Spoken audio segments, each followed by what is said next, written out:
बिस्मिल्लाहिर्रहमानिर्रहीम। Some important daily use sentences.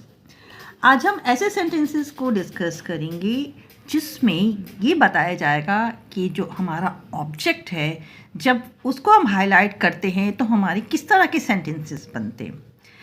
For example कि हम ये जब एक्टिव वॉइस का जिक्र करते हैं तो हम पहले डूअर ऑफ एक्शन को हाईलाइट करते हैं। जैसे कह सकते हैं कि वो कपड़े धो रही है, ठीक है। तो वो कपड़े धो रही है तो उसका वो जो है मतलब शी जो है वो उसका सब्जेक्ट है, और क्या धो रही कपड़े, तो और क्लोथ जो है उसका ऑब्जेक्ट है, और धो रही है तो वो वर्ब है।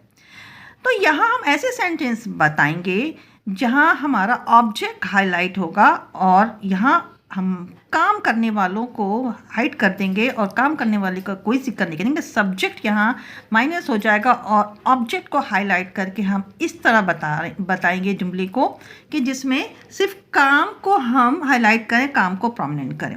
जैसे पहला सेंटेंस है कपड़े धुल रहे हैं। हमने ये नहीं बताया कि कपड़े कौन धो रहा है, कपड़े धुल रहे हैं। तो जब हम प्रेजेंट टेंस में कोई सेंटेंस इस्तेमाल करते हैं जो काम जारी रहता है और हम ऑब्जेक्ट को हाईलाइट करके बताते हैं, तो इसमें हम पहले ऑब्जेक्ट लिखते हैं, फिर उसके बाद ऑब्जेक्ट के हिसाब से इज एम आर लिखते हैं, फिर उसके साथ बीइंग ऐड करते हैं और फिर वर्ब की थर्ड फॉर्म। तो कपड़े धुल रहे हैं, कपड़े हमारा ऑब्जेक्ट है, क्लॉथ्स बनेगा क्लॉथ्स, और इज एम जब प्लूरल है तो आर और उसके साथ बीइंग लगेगा और वर्ब की third form clothes are being washed. खाना पक रहा है तो हमारा ऑब्जेक्ट है खाना, the food is being cook, cook की थर्ड फॉर्म कुक। अंग्रेजी पढ़ाई जा रही है, English is being taught. Copy check की जा रही है या जांची जा रही है, कॉपीज इज बीइंग चेक या कॉपीज आर बीइंग चेक। तो ये काम जो हो रहा था, हम काम को हाईलाइट करें कि इस वक्त क्या हो रहा है, और हम जब ऑब्जेक्ट को हाईलाइट करके बताते हैं कोई काम तो और वो कंटिन्यूस हो रहा होता है तो उसके साथ सब्जेक्ट के साथ ऑब्जेक्ट के साथ इस या आर या एम लगता है और उसके साथ बीइंग ऐड करके वर्ब की थर्ड फॉर्म लगाई जाती है। इसी तरीके से हम अगर ये कहें कि कपड़े धुलते हैं, कपड़े धुलते हैं घरों के लिए भी इस्तेमाल कर सकते हैं या लॉन्ड्री के लिए भी इस्तेमाल कर सकते हैं। तो कपड़े धुलते हैं इसके लिए हम करेंगे क्लोथ्स आर वॉश। यहाँ पे हम ऑब्जेक्ट के साथ इज एम आर लगाएंगे और फिर वर्ब की थर्ड फॉर्म। यहाँ हम बीइंग का जो है बीइंग को माइनस कर देंगे, ठीक है। कपड़े धुलते हैं क्लोथ्स आर वॉश, खाना पकता है द फूड इज कुक्ड। अंग्रेजी पढ़ाई जाती है, इंग्लिश इज टॉट, और टीवी देखा जाता है, टीवी इज वॉच्ड। तो ये भी एक रूटीन बताई जाती है और बताई जा रही है कि ये इसमें भी हमने जो है डूअर ऑफ एक्शन को हाइड करके सेंटेंस बताया है कि यहाँ कपड़े धुलते हैं, खाना पकता है, अंग्रेजी पढ़ाई जाती है, टीवी देखा जाता है। इसमें ऑब्जेक्ट के साथ और फिर helping verb is am are और फिर वर्ब की थर्ड फॉर्म।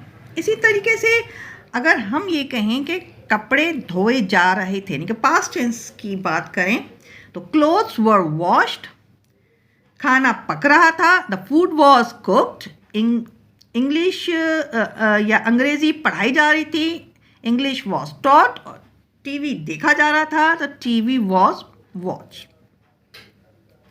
तो यहाँ भी हमने डूअर ऑफ एक्शन को हाइड करके सेंटेंस बनाए हैं और यहाँ भी ऑब्जेक्ट के साथ वॉज या वर्ब और वर्ब की थर्ड फॉर्म।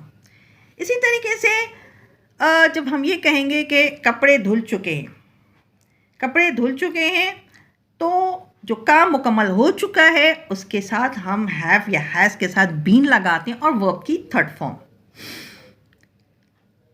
कपड़े धुल चुके हैं, क्लोथ्स हैव बीन वॉश्ड। खाना पक चुका है, the food has been cooked. अंग्रेजी पढ़ाई जा चुकी है, English has been taught. TV देखा जा चुका है, टीवी हैज़ बीन वॉच। इसी तरह हम पास्ट टेंस में जिक्र करेंगे कि कपड़े धुल चुके थे, क्लोथ्स हैज़ बीन वॉश, खाना पक चुका था, the food had been cooked. अंग्रेजी पढ़ाई जा चुकी थी, English had been taught, TV देखा जा चुका था, टीवी हैड बीन वॉच। इसी तरह ये भी हम कह सकते हैं कि लेक्चर दिया जा चुका था, तो लेक्चर हैड बीन गिवन। फिर हम कुछ ऐसे सेंटेंस इस्तेमाल करते हैं जिसमें हम कहा जाता है कि फ्यूचर में ये काम हो जाएगा। कपड़े धुल जाएंगे, कपड़े धुल जाएंगे, क्लोथ्स विल बी वॉश्ड, खाना पक जाएगा या पक जाएंगे, the food will be cooked. Lecture दे दिया जाएगा, the lecture will be given. तो जो काम फ्यूचर में कहा जाता है कि कर दिया जाएगा, तो उसके लिए हम विल बी इस्तेमाल करते हैं। विल बी जो है वो कहा जाता है कि सब ये काम हो जाएगा। और हैड बीन इस्तेमाल करते हैं इसलिए कि वो काम हो चुका था, हाँ, और हैव बीन हो चुका है। और इज एम आर वॉज और वर इस्तेमाल करेंगे तो हो गया था, हो रहा था, और आर का इस्तेमाल हो रहा है, इज एम आर, और इज बीइंग का इस्तेमाल हो रहा है कि हो रहा है, मतलब अभी भी, ठीक है। और खाली जो हम ऑब्जेक्ट के साथ इज एम आर लगाएंगे तो उसका मतलब यहाँ क्या होता है, ठीक है, और इज बीइंग के साथ हो रहा है।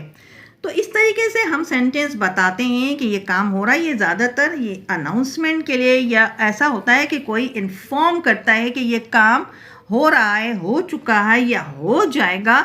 इसके लिए इस स्ट्रक्चर को यूज़ करें और फिर वो दूसरे को अपने काम से के बारे में आगाह करे और बताए कि काम अगर फ्यूचर में होना है तो विल बी, पास में हो चुका तो हैड बीन, और प्रेजेंट में हो चुका है तो हैव बीन या हैज़ बीन, ठीक है। और कोई काम कहते हैं कि होता है तो इज एम आर के साथ वर्ब की थर्ड फॉर्म, और वर्ब की थर्ड फॉर्म सारे सेंटेंस में आएंगी।